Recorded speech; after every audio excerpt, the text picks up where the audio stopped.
swear that the evidence I shall give before this committee that the evidence I shall give before this committee touching the matter in issue shall be the truth, the whole truth, the whole truth, and nothing but the truth. and nothing but the truth. So help me God. So help me God.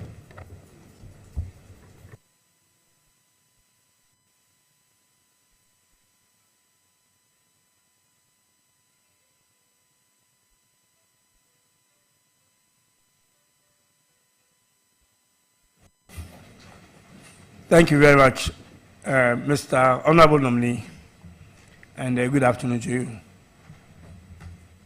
Good afternoon, Chairman.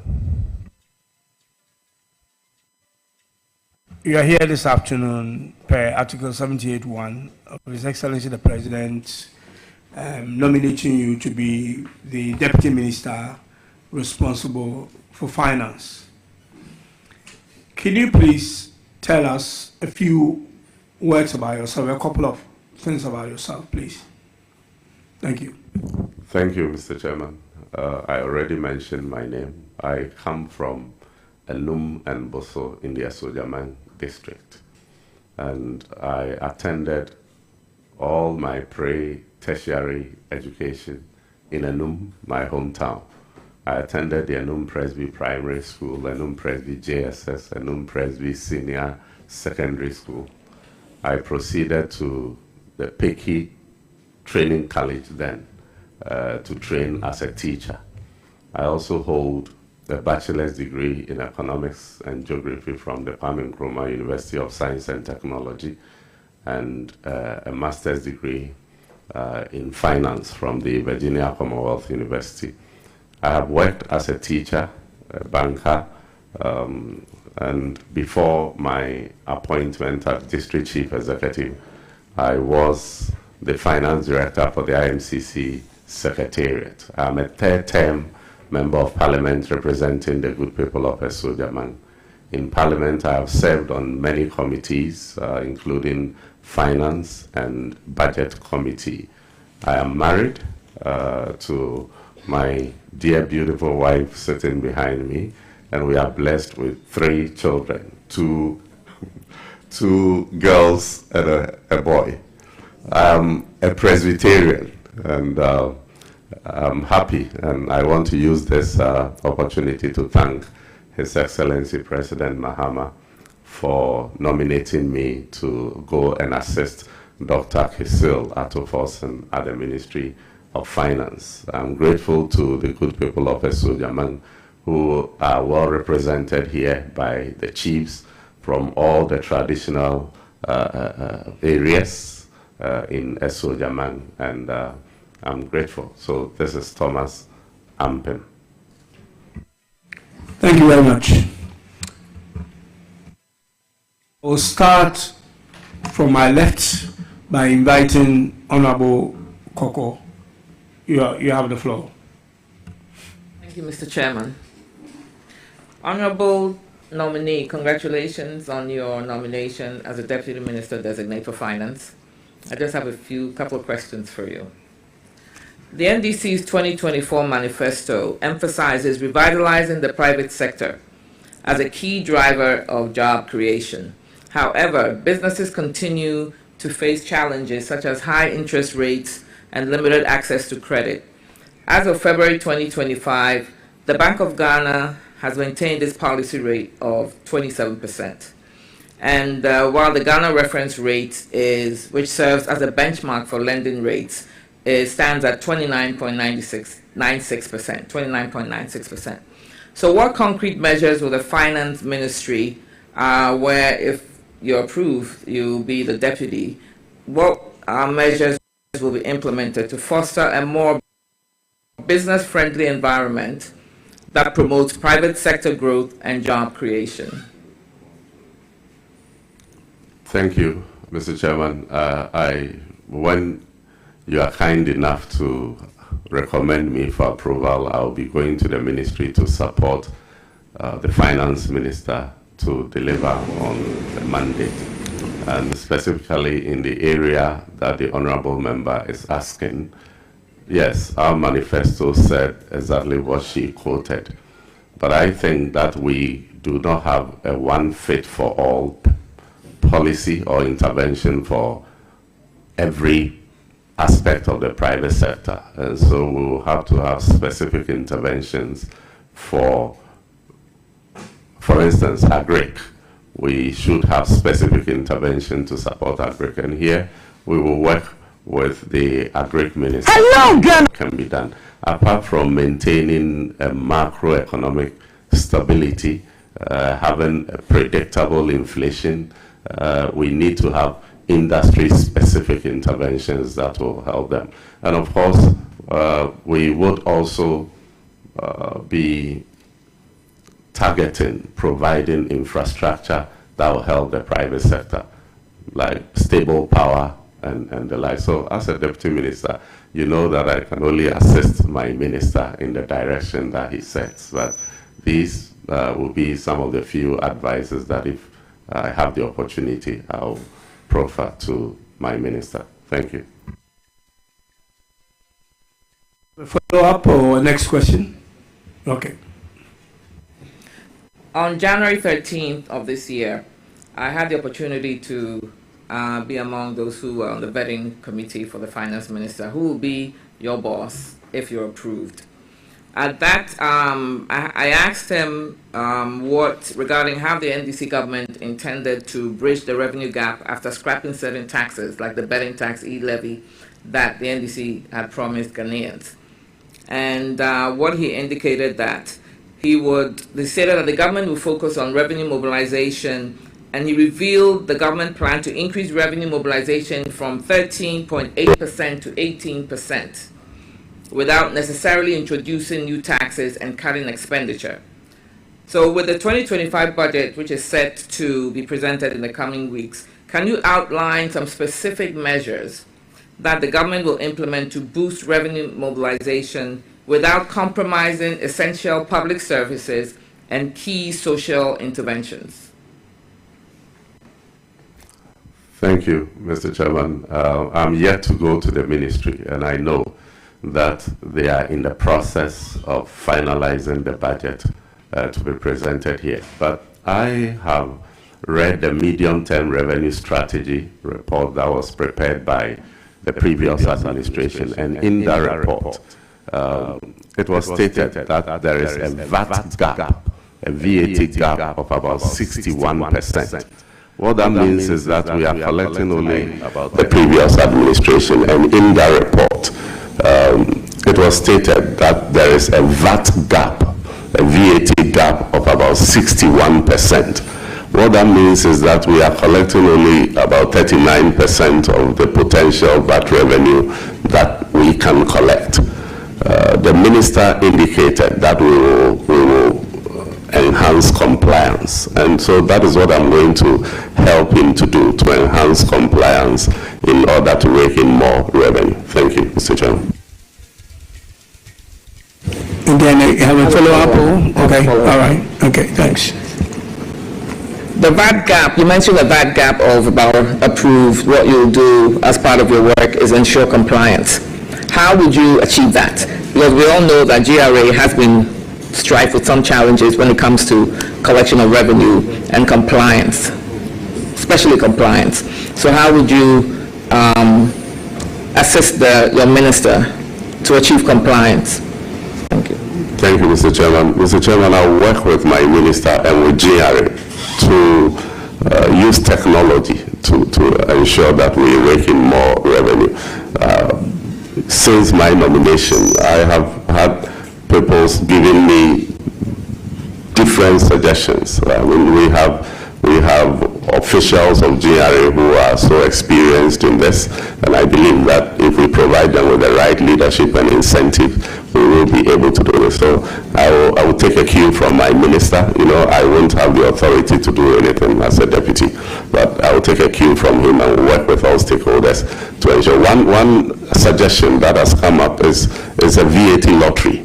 That would, today, a lot of people go to buy things and they don't insist on VAT receipt because they don't see the need for it. If we can have a VAT lottery that would let people know that, oh, if I get my VAT receipt and I enter into a draw, I'm possibly I will possibly win a fridge, an iron. I mean, it doesn't matter how small it is. Probably some of these little things will get us there. Thank you, Mr. Chairman. Can I ask another follow-up or just one follow-up? You can't do a follow-up. Okay. One follow-up, please. I'm not sure if you're aware, I just read somewhere in the news that Amazon Web Services is going to include VAT on their products and items that are bought by Ghanaian customers. How are you going to collect that? Well, at this time, I'm unable to tell specifically how we are going to collect that, but I'll work with the tax experts to see whatever is possible for us to rake in with that revenue.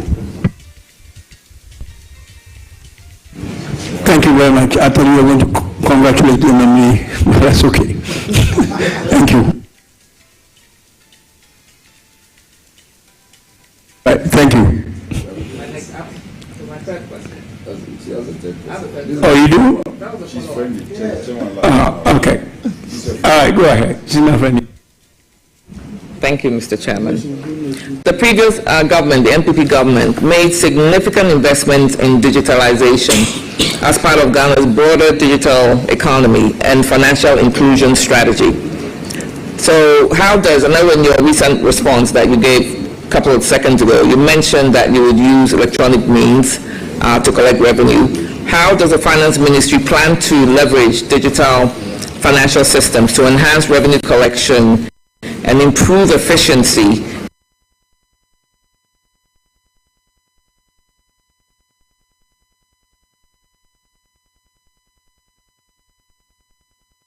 We will build on whatever has been done previously. I know His Excellency President Mahama in his first term did a lot in that regard, building fiber optics and many things. And if the previous administration has continued with it, governance is a continuum. We would deploy all those infrastructure that has been provided for us to be able to improve. Thank you.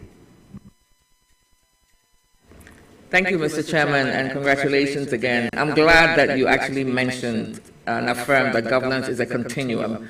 I know Mr. Chairman wouldn't allow me, otherwise I would veer into other areas right now, which actually goes against your statement that governance is a continuum. But all the same, unless Mr. Chairman is going to indulge me? I'm happy you said Mr. Chairman will not allow me. Okay, thank you. Congratulations.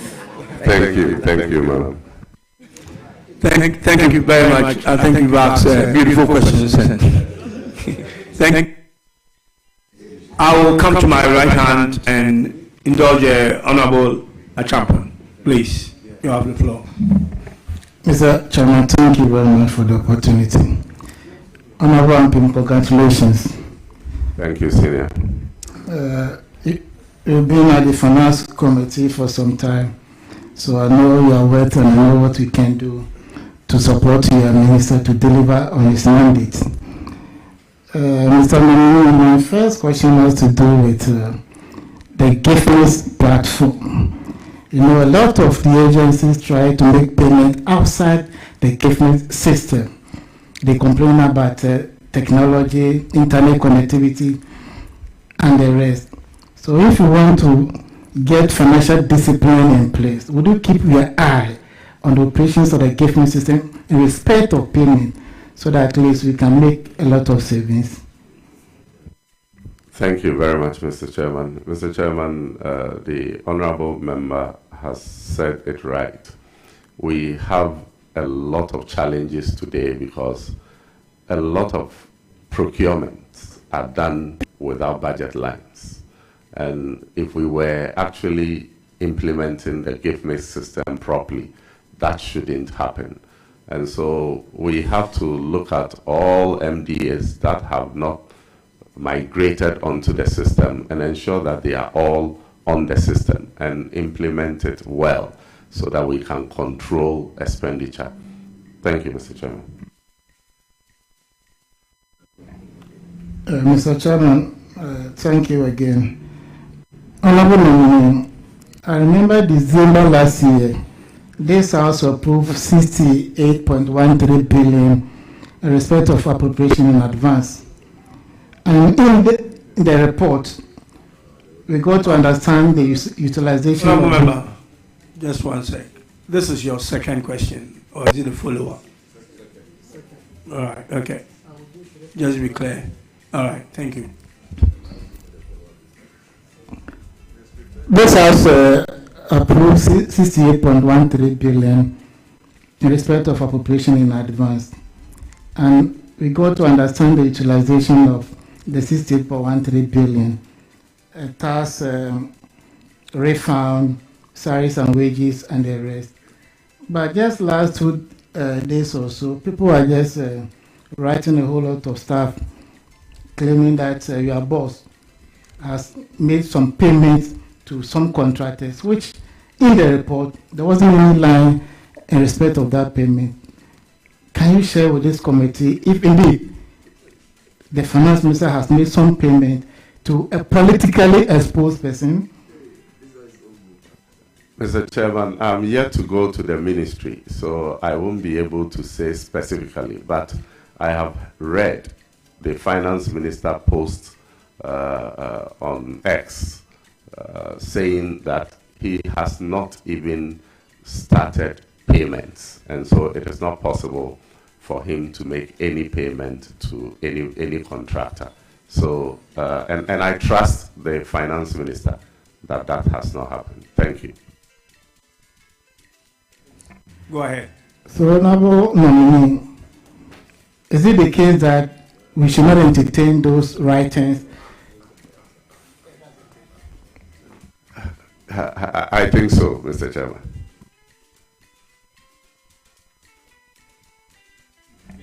Mr. Chairman, thank you very much. Honorable Nominee, 7 days ago, the Minister of Finance made a payment of 6.08 billion to DDEP bondholders. Can you share with this committee how your minister managed to do this payment? Chairman, I beg you. This question is a very important question that a nominee who is here to go to the ministry is being asked. I didn't give you the floor, Honorable. But Chairman, this one, we expected you to intervene.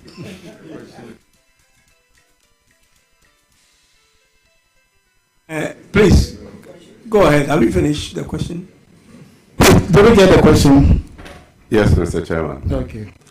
Mr. Chairman, yes, we heard that the minister has been able to pay an amount of 6 billion and 81 million owed to our bondholders. And the other good news was that provision had been made for an additional 9 billion plus to pay the debt that will fall due in July. Following this, there have been some back and forth trying to politicize this, but I think that we should rather concentrate on the good news that this sends to the market, the signal that it sends to the market, rather than trying to say that, oh, I mean, we also did this, we didn't do that. I sit at a very disadvantaged position, so Mr. Chairman, that's all I can say about it. Thank you. Mr. Chairman, my last question. Please go ahead. Honorable Nominee, even my sister didn't raise the issue about how to deal with the funding gap because we are going to do away with the e-levy, the betting tax. So in terms of revenue mobilization, how are you going to go about it? But in my view, to start with the main government of 16 ministers, in itself, there has been a cut of expenditure. So if we are prudent enough and we are physically disciplined, financially disciplined, I think we can make a lot of savings to deal with all those issues. Would you agree with me? Chairman. Yes, Mr. Chairman, I agree with you. Mr. Chairman, at this stage, I wish the nominee well, and I know he will deliver. Thank you very much. Thank you, Honourable Member. At this stage, I'll go back to my left and engage Honourable Dr. Gideon Waku. On the floor, Honourable. Thank you, Mr. Chairman. Honourable nominee, you're welcome. And Thank you, sir. as Mr. Chairman has advised, I will add my voice to say congratulations. My first question is, you know, a macroeconomic policy has largely focused on inflation targeting, and doing so together with maintaining currency stability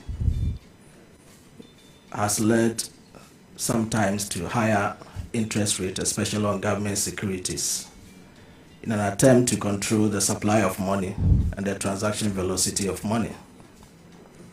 Now, if you look at our securities market, especially on government treasuries, the rate is high, and that is also affecting the short end of the yield curve, which is more or less flattening. And that poses huge threats to the development of the longer tenor bond market. Meanwhile, the finance minister that you're going to support has indicated government's intention to shift from issuing short-term securities and go into issuing long-term securities. Here is the case that from January till now, the securities that government has issued on the treasury bill market is having bid to cover ratio of about 1, which is indicating oversubscription. And that also suggests that because the rates are high, it is incentivizing people to patronize such government securities at the expense of crowding out the private sector.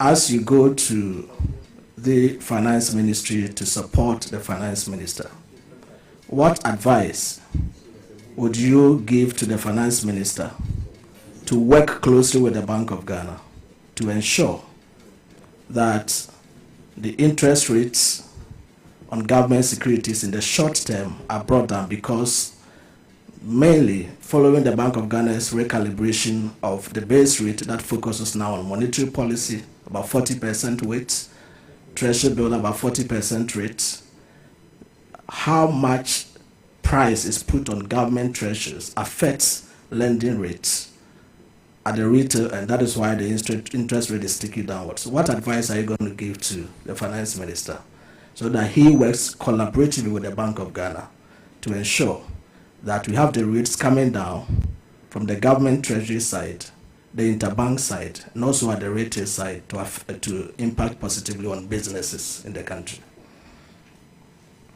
Thank you, Mr. Chairman, for the long lecture-like question. The honorable member couldn't have said it rightly. Everything he said is spot on, but what I want to draw his attention to is that the finance minister has already started working to complement the effort of the Bank of Ghana to bring down interest rates. We have seen this, that over the last 2 weeks, interest rates on government treasury bills have been going down. And it has gone down by about 400 basis points. What the finance minister said when he appeared before you here is that he's going to use the fiscals to support the Bank of Ghana's monetary policy to achieve results. And one of the things that he's doing that I'm going to support him to continue to deepen is to constrain expenditure. If we are able to increase revenue and bring down expenditure, the gap to finance will go down, and government will not need to borrow more. And as that goes on, we'll be able to bring down interest rate as it is happening. Thank you, Mr. Chairman. Mr. Chairman, a follow-up.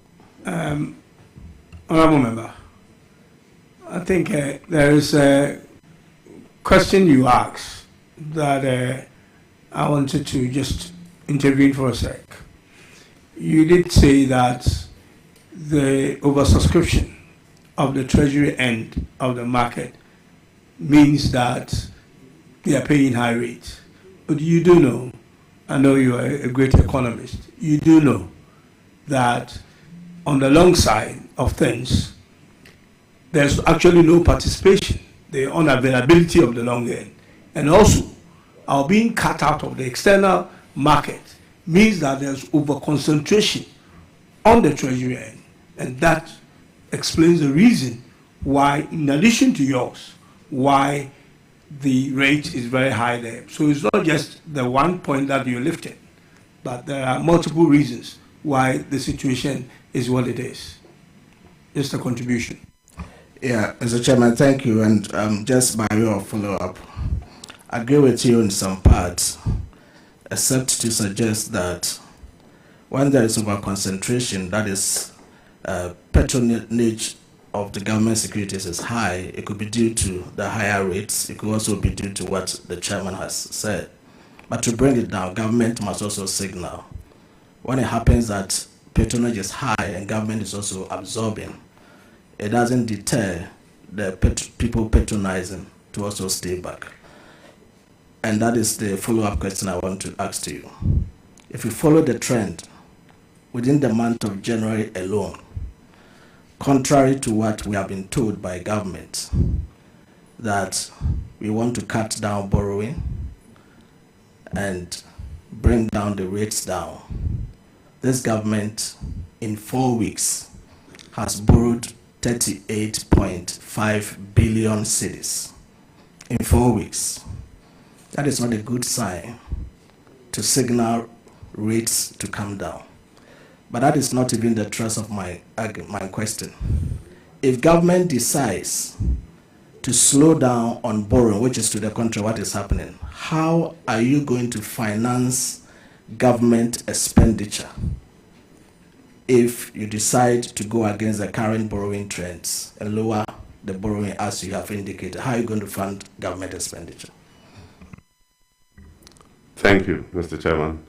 Mr. Chairman, I'm not too sure if the information he's given about the quantum of government borrowings is accurate. The briefings that I had indicated that we have borrowed on net basis far lower than what you are quoting, but we will have to interrogate that in due time. But Mr. Chairman, the question is asking how we are going to fund government programs. In fact, the minister stated this over here, and that is exactly what I will repeat, that we are going to aggressively pursue revenue generations, and we will cut expenditure. As for expenditure, we need to constrain it. Without that, there is no way we will be able to achieve our targets. And the way that the president has started, Honorable Achampo started by giving us some hints, by cutting down the number of ministers by about 24, is signaling that the Honorable Achampo started by giving us some hints, by cutting down the number of ministers by about 24, is signaling that the government recognizes the challenges that we are in, and so everybody will then be whipped in line to follow suit. Thank you. Thank you, Mr. Chairman. I've exhausted the first question, so I don't want to go back. Otherwise, I was going to provide the details of the week-on-week borrowings to match up to the number I gave. I mean, but your decision. Thank you very much, honourable member. You do know that the nominal figure that you have quoted might be different from it is different from the net, because we are talking about treasury share, where you roll over to pay for maturities and move on. So if you quote 38 as a nominal figure, might not exactly be right, unless you have the numbers to provide us. Yes, the nominal figure and what the net figure was, because you take treasuries to pay off the ones and take more. That's how basically it works. Thank you, Mr. Chairman. I have the figures, but I mean, I will take leave of this and then we escalate it so that my brother can have a peace of mind. Yeah, exactly. So, Mr. Chairman, that's okay. That is not because of rollover. Don't let us argue that. Honorable nominee, you have been on the Finance Committee and you followed the budget. The Ministry of Education budget has moved from 7.5 billion cedis in 2016 to about 22.25 billion cedis in 2024. Out of this, the free SHS budget is 2.8 billion, which is about 11%. Despite this, you continue to hear from government circles, communicators, that the free SHS program is to blame for the huge budgets in the Ministry of Finance, Ministry of Education. But the figures as I've put out here indicate that the free SHS is just about 11% of the total budget, 2.8 as against 25 billion.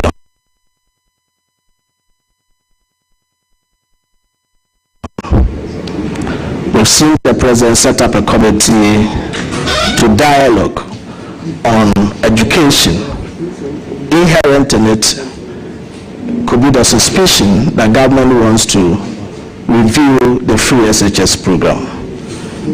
With this information at hand,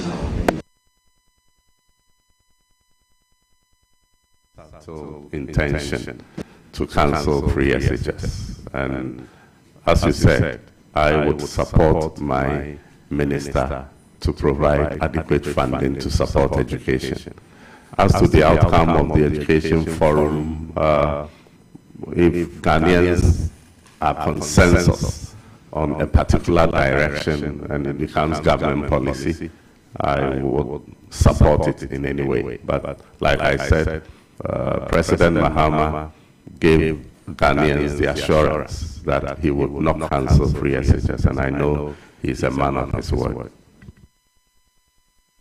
Mr. Chairman, just a simple follow-up. Based on the figures as I have produced, would you agree with me that the free SHS policy is not the main problem for the funding of education in this country? Will you agree with me that? Mr. Chairman, if I have any concern about free SHS, it will be about its implementation and not the cost implication. Thank you. My last question, and you are a banker, and you know the role that asset managers play in the efficient and effective allocation of capital. They mobilize funds from the providers of capital, like individuals and corporates, and distribute to institutions which on lend in the form of loanable funds to individuals, businesses, and all of that. What plans do you intend to suggest to the minister to put in place to ensure that the role that asset managers play in this country is enhanced and made more efficient to the benefit of everyone? Thank you, Mr. Chairman. Mr. Chairman, I would support my minister and SEC to find out what modalities we can have to enhance the capacity of asset managers and asset management companies to appreciate risk and to be able to perform creditably to support the economy as you have enumerated. Thank you. Mr. Chairman, on that note, I am done and I wish the nominee very well. I wouldn't say bye-bye for now. Thank you, Doc. Thank you. I know that you're looking forward to the budget and it will soon come. shift to my right again and invite my honorable brother as a subject matter. Subject matter. No, he's here for subject matter. Subject matter. Finance. I'm a finance student. Let me congratulate the nominee, and I know he's doing well. He's doing well because there's my daughter behind him. He is my in-law. Because Mr. Nominee, your minister, the Minister of Finance, and your good self said severally that you are going to aggressively pursue revenue mobilization. Will you consider expanding the tax brackets to include so many people, so many organizations that do not pay taxes? Will you consider that? Will you want to suggest this to your minister? Thank you. Yes, Mr. Chairman, I will. Chairman, I'm satisfied with his answer. Thank you.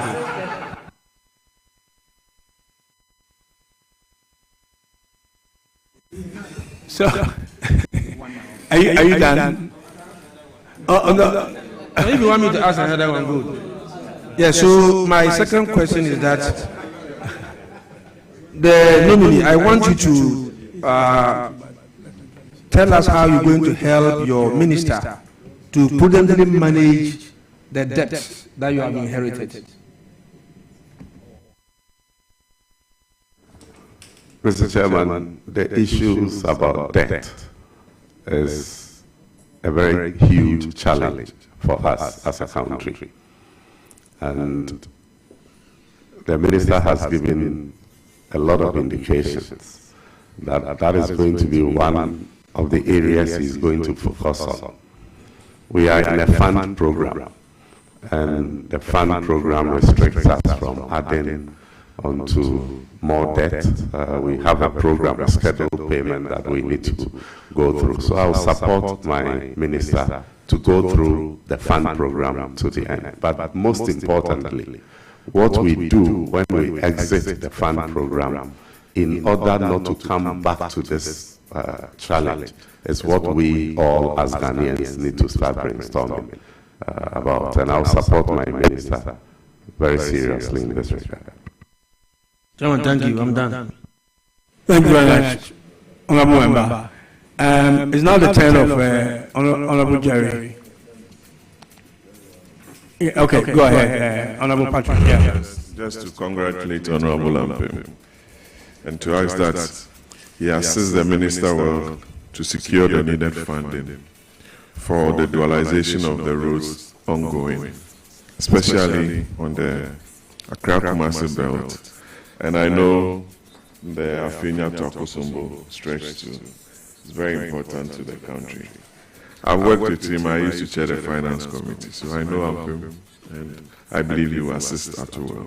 Thank you. Congratulations. Thank you very much. Thank you very much, Mr. Chairman. So now, Honorable Jerry, you have the floor. Thank you very much, Mr. Chair. Mr. Chair, just like Honorable Patrick Boama said, I've as the Chief Executive then been before the Finance Committee on several occasions. And I've seen the posture and demeanor of the Honorable Nominee, and I want to put it out that he's a fine gentleman. And I pray and hope that he's going to exhibit the same fineness in the ministry. Mr. Chair, coincidentally, he happens to hail from Enum, where my wife, the mother, comes from. Yes, my mother-in-law comes from Enum. I was in Enum over the weekend, and yes, for a funeral. And I saw one of his big houses. So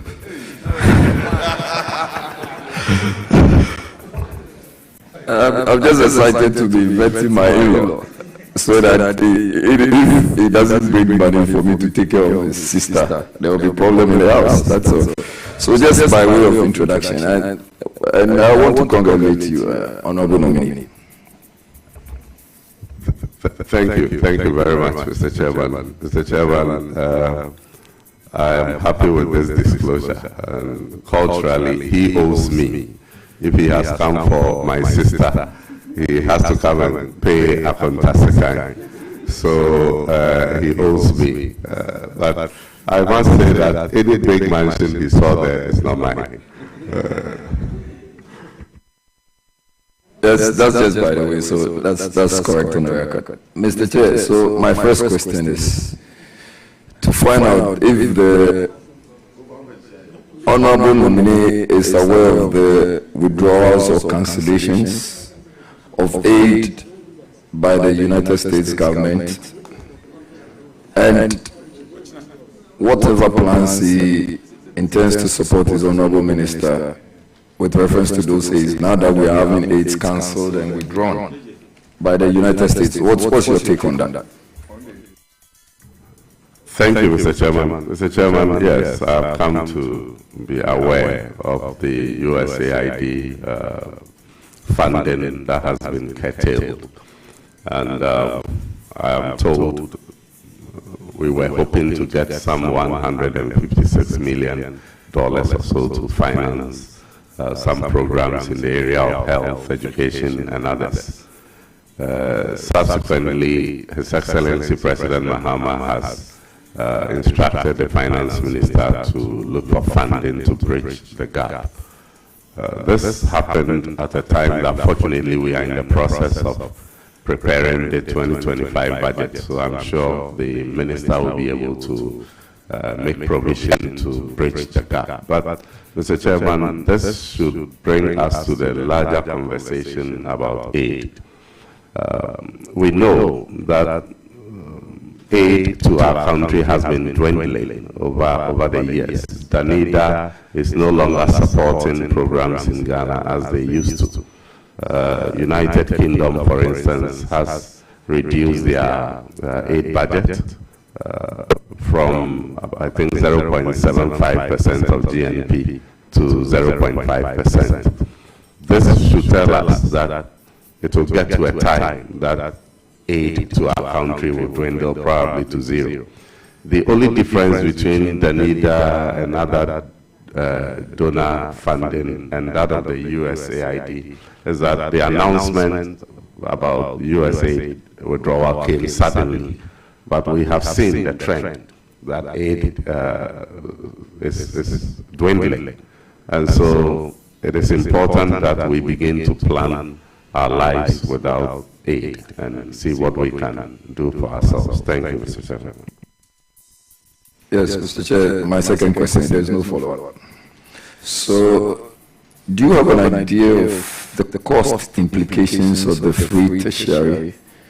And we're here when the Minister of Education, Honorable Aruna Idris, indicated that parents could proceed with payments and that the awards or the parents will be reimbursed. Is that promise still valid? And the way you are smiling, it looks like you have the money already. Any promise to that effect? Thank you, Mr. Chairman. In fact, being a member of Parliament, and I know all of you are aware of the challenge that our young ones go through, especially when they have to enter into tertiary institutions for the first time. And so it is not something that I need to talk to you about because we all experience it and we've been helping students. And so that promise to support them for the payment of admission fees is something that I think will go a long way to help the first-year students in our universities. I know some considerations were made, some costing was done in the preparation of the budget, but the variables keep changing. In fact, even the number of students admitted in the universities keep changing. Recently, I heard that KNUST had admitted over 50,000 students.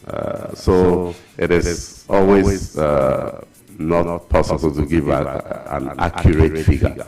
But we are in the process of preparing budget, and I am sure that provision will be made about it. With regards to the Education Minister's statement, if you know Honorable Haruna very well, and Honorable Anodompre is here, he can testify, a former student leader who is very passionate about student welfare and student issues. So sending him to the Education Ministry, I know that he will do everything possible to support the students in any way that he can. As to whether we start the payment of the admission fees from this year, from last year, or from the September admissions, is an issue that I cannot speak directly to. I don't know whether we will want to consider admissions that happened before President Mahama became president, or we'll start with admissions that happened from the time he became president. I'm sure when I get to the ministry, I'll be able to get accurate answers for you in this regard. Thank you very much. This is just a follow-up. So can I tell my first-year tertiary students in Wejagbawe that Honorable Ampim is on record to say that before August they would have received some payments or reimbursement from the government?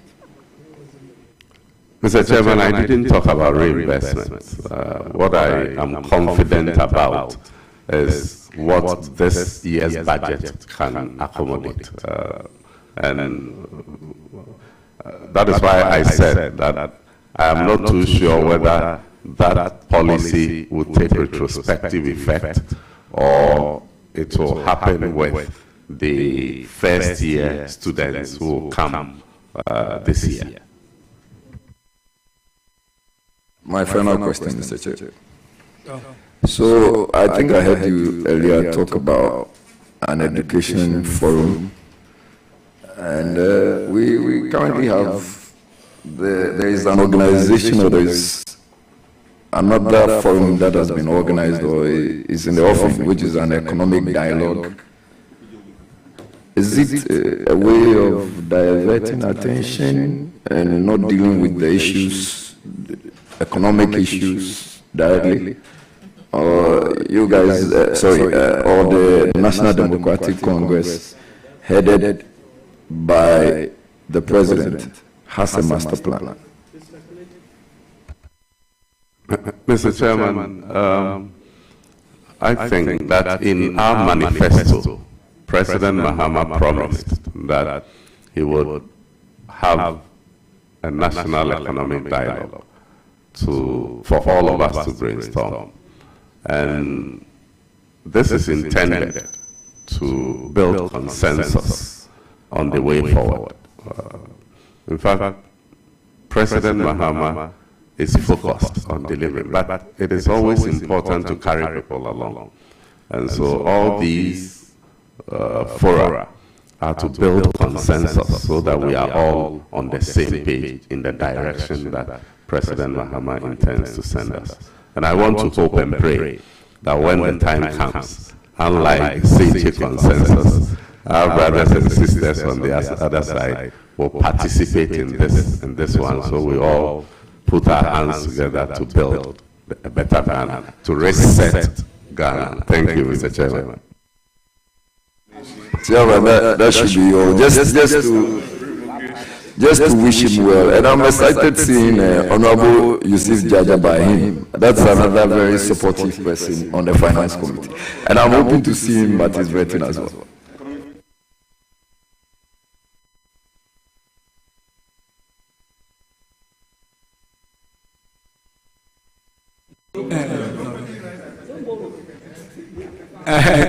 Thank you very much.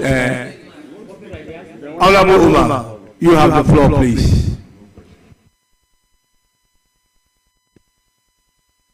Thank you, Chairman.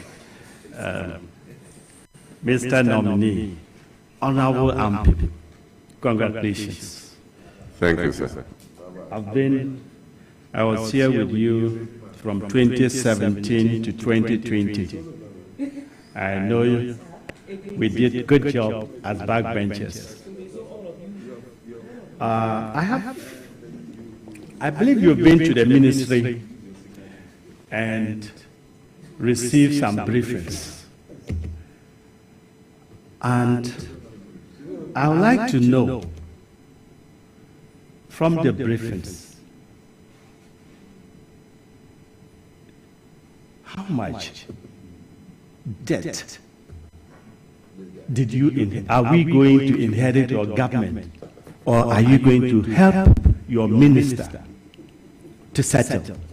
How much debt did you go there to meet?